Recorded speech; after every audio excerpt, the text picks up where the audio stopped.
You take a massive, terrifying leap of faith. You step entirely out of your comfort zone, leaving behind everything safe and familiar. And for a few miraculous seconds, it works. But then the wind howls. You look at the crashing waves around you, and the panic hits your chest like a physical blow. Many of us were taught to read this story as a simple moralistic test of willpower. The lesson was always the same. Keep your eyes on Jesus so you stay afloat, and if you sink, you are entirely to blame for your lack of spiritual focus. That specific pressure is currently weighing on a man named David. He stepped out to build a new business to support his family, but the economy shifted, funding dried up, and now he is battling severe clinical depression. Because of how he was taught this story, David views his financial ruin and his anxiety as a personal failure of his faith. He spends his nights straining through sheer willpower to fix his career and his mind, operating under the belief that God's approval depends on his ability to perform under pressure.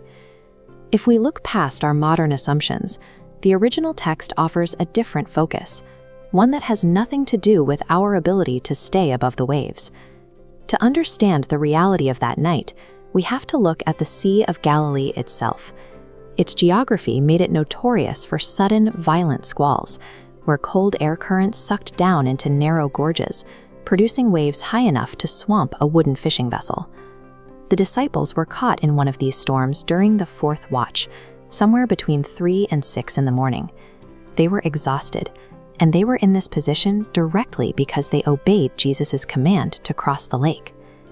Matthew uses a very specific word to describe the condition of their boat in that storm, basanizo. It doesn't mean tossed around or rocked. It literally translates to agonizing torture or torment. It is a word for intense human suffering applied to a boat. Matthew uses this term to create a theological picture. That tortured boat represents a believer violently tormented by the unrelenting chaos of the world. In the middle of this physical torture, Jesus comes walking toward them on the water. Now, in the ancient world, the sea was the ultimate symbol of chaos, sin, and uncreation. Yet Christ is treading straight over the very thing threatening to destroy them. The disciples respond with absolute terror. The Gospel of Mark records that they cry out because they believe they are seeing a phantasma, an apparition, or a monster the sea has produced to finish them off. As Jesus approached, Mark records that he actually intended to pass by them. In the Old Testament, God is often described as passing by when revealing his divine glory, as he did with Moses and Elijah.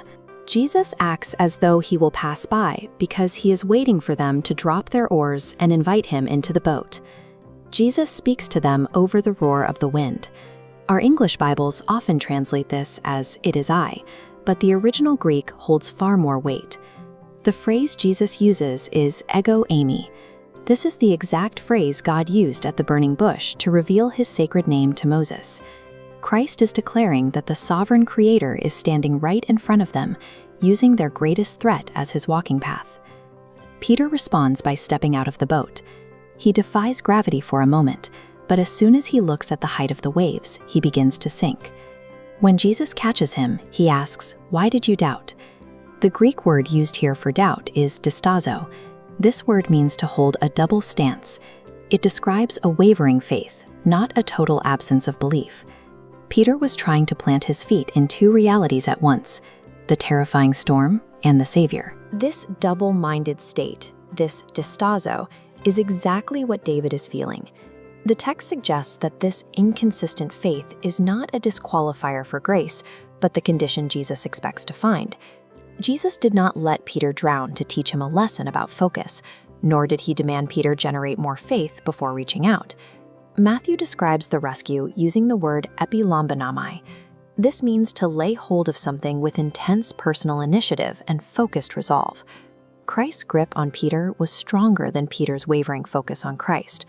His rescue was a demonstration of divine initiative, rather than a reward for human concentration. The divine I Am pulled a drowning, doubting man into the safety of the boat, shifting absolute terror into worship.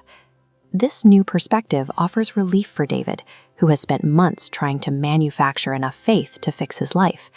This story allows faith and sinking to exist in the same person at the same time. It suggests the creator of the universe is already navigating the dark waters, waiting for the invitation to step into the mess.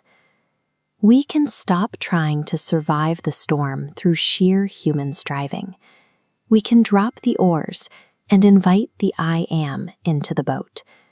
Share this with someone who feels forgotten or crushed by the pressure to be perfect. Let them know their struggle has a purpose, and they are already being held. 'Cause we walk by faith and not by sight, into the gray, into the